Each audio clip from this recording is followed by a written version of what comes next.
Now, our next guest points to the situation in that country as one of the consequences of America Firstism. In his new book, The Empire and the Five Kings, the acclaimed French philosopher Bernard-Henri Lévy looks at what he calls America's abdication from its traditional leadership role, a process that he claims did not begin with Donald Trump's presidency and is not likely to end with him either. He sat down with our Hari Sreenivasan. The book is called The Empire and the Five Kings, America's Abdication and the Fate of the World. Who's the empire? Who are the five kings?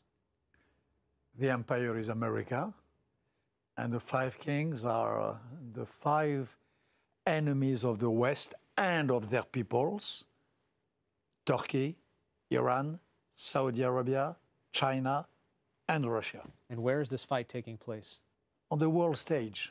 You in America are, and we also, European, a little obsessed too much by Donald Trump, by the tweets of Donald Trump, by the wall of Donald Trump, by the angers of Donald Trump. In the meantime, the real fight is worldwide, on all the planets. It is this war between these five kings, authoritarian state, totalitarian state, declaring war to their own people and to us on one side, and the democratic values on the other side. The serious picture is this one, the one I try to depict in this book, the relationship between a retreating and abdicating America and these five bad powers, authoritarian powers. You say that this abdication actually began well before Trump. Of course, when Barack Obama, for example, decided to draw a red line which Bashar al-Assad was supposed not to be allowed to cross, chemical weapons use against his own people, and when he decided not to punish him, it was an abdication. It was the beginning of American retreat. And even before, you had this sort of abdication. Donald Trump, in a way, is I don't say he's nothing because he can do some harm, but the deep story is much beneath. It's a philosophical story. It is a story I try to tell in this book. What is the DNA of America? What is the real creed of America? What has been the role of America in the last century for the worst and for the best? And why is there this strange and enigmatic withdrawal of America? The thing that Trump supporters, or at least really enough Americans that had electoral college power in the United States agreed with, was this idea of America first, that perhaps it is not our role to be the world's police officer, to be intervening everywhere else, that we need to focus on our problems first. What's wrong with that? If you think that America has to deal with its own business, you leave the battlefield, you leave the ground to Putin. With all that is supposed, you let Putin rebuilding an empire which is his wish. You will, and we will, go back to the time of the Soviet Union. This is the problem. If you decide that America is a fortress with walls and that you have to take shelter between the walls, we will have in front of us five new empires who will take some parts of the world, parts of markets in the capitalist order, who will make alliances with our allies of today. And this will mean a completely new map of the world where America will not be isolationist, but isolated. If America was to take these steps, and what you predict happens, if five other empires are able to ascend, doesn't that take the target off of our backs as well? Doesn't that start to address some of the global inequality that critics of America will say right now, that we have too many of the resources, we squander too much? So what? Maybe China and Russia and Turkey should have more. I am ready to share the wealth, but not with the oligarchs of Russia, not with the dictators of China, not with the family of Mr. Erdogan, with the people of Turkey, of course, with the people of the Arab countries who tempted an Arab Spring, of course. If the democratic ideas prevailed in these 5 kingdoms, what I call the 5 kingdoms in my book, for sure. But it is not the situation. We have in front of us societies which are not only enemies of us, but which are enemies of their people. Because never forget, those whom I call the 5 kings, they have one characteristic in common, which is that they hate human rights, that they hate women, that they hate equality between women and men, that they hate free spirit, that they hate, look at MBS, who is one of the 5, who pretended to be a reformer because he gave the driving license to the women. I said, in the book, you find it, that it is just a joke. He is the enemy of all the decent humanistic values to which we are committed. And if we have a duty regarding Saudi Arabia, it is the duty to support the bloggers, the free press defenders, the small movements of women who represent and embody the future of this country. These are our friends. Look, even if the West has done all of these things to try to uplift people away from dictatorships and authoritarian regimes, to try to encourage this free spirit, why do we find a third of the world almost backsliding away from democracy? This is a philosophical question to which I try to give a philosophical reply. You have, in the human spirit, the 2 tendencies. You have in human societies tendency to jungle and tendency to complexity and sophistication. And between the 2, you have a fight to death.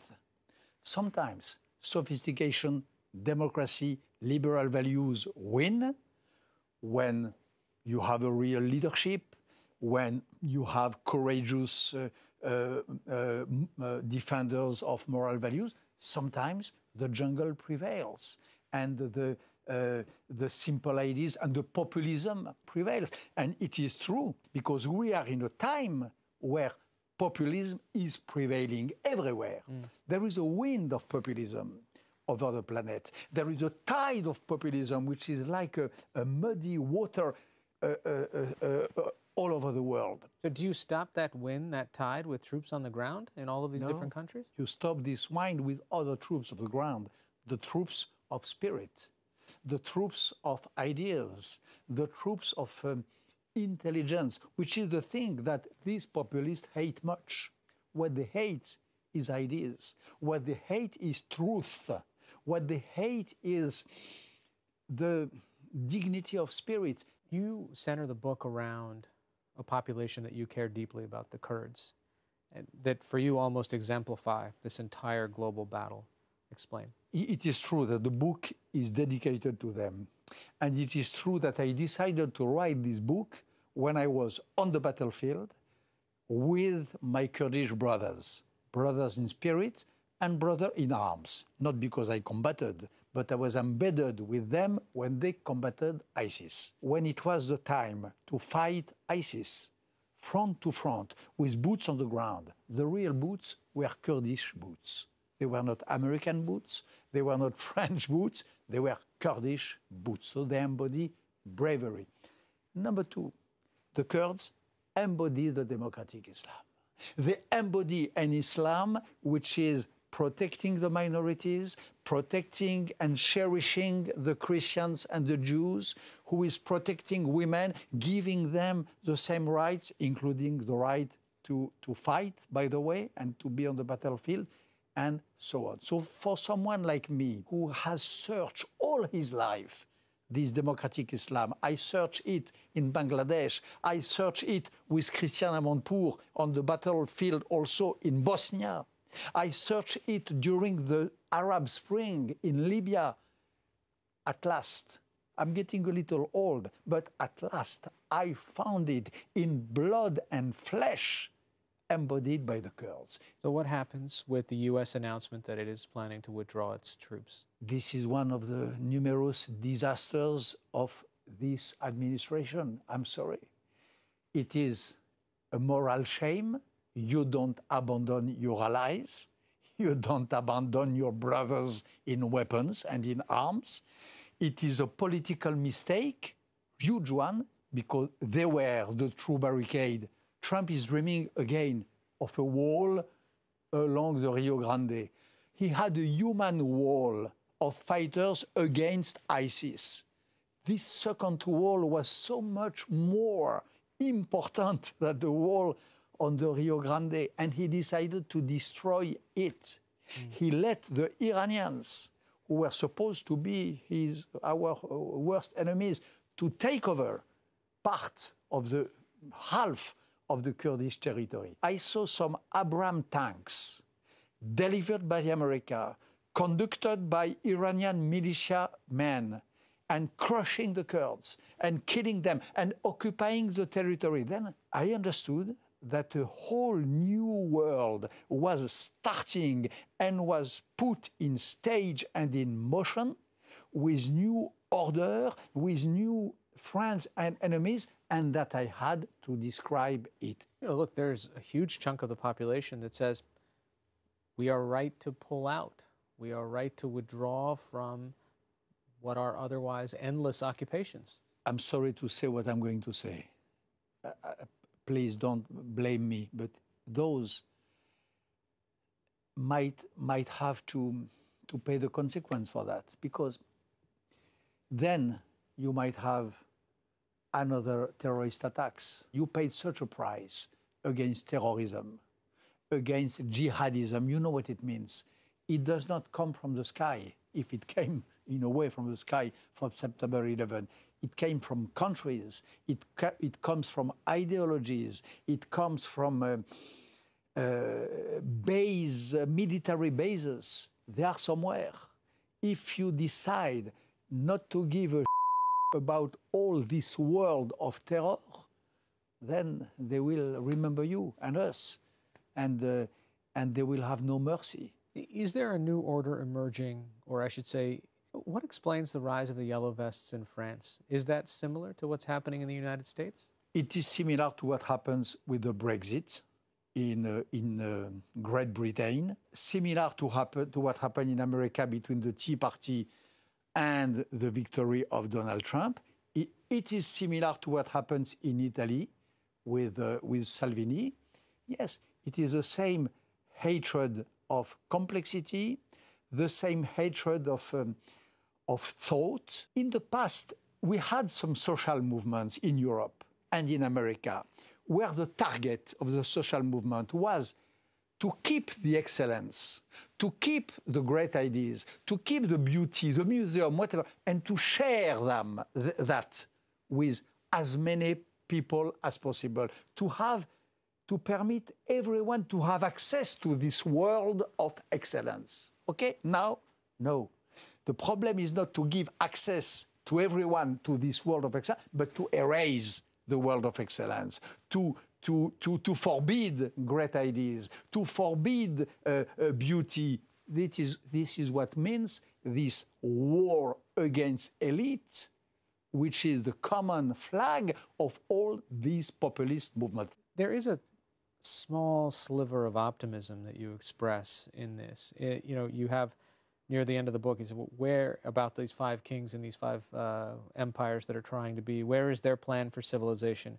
Where in today's Iran, Turkey, China, Russia, and Arabia are the inspiring projects, the kingly works, the great books, the 21st century equivalents of the real and imaginary structures that were the glory of the ancient empires? And you also talk a little bit about small disruptions that can reverse everything, right? So is there still a possibility that these five empires do not climb any farther and faster than they are, that America can hold on? If we want, we can reverse. That's true. If some engineers inside the big companies of internet decide that they will not remain in the history of the civilization as those who destroyed the idea of truth, they can do it.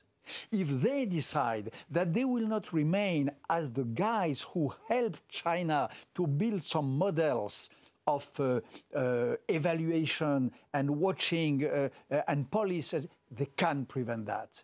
If some of them and all of us, if we want, Erdogan to remain inside his borders, and even inside his borders to stop harassing his own Democrats, we can. Not in one day, of course. This is an arm wrestling, but we can do it. So, yes, these 5 kingdoms who want to become empires did not succeed yet. They might not succeed. And yes, the West, America, which is so dull today, which seems so far from its old creed and from its old moxie, can recover this moxie. And in this book, I humbly implore America to recover its lost moxie, not only for the interest of the others, but for the American self-interest, because I know by history that each time America was faithful to its moxie and to its creed, it was great. Bernard-Henri Lévy, thank you so much. Thank you.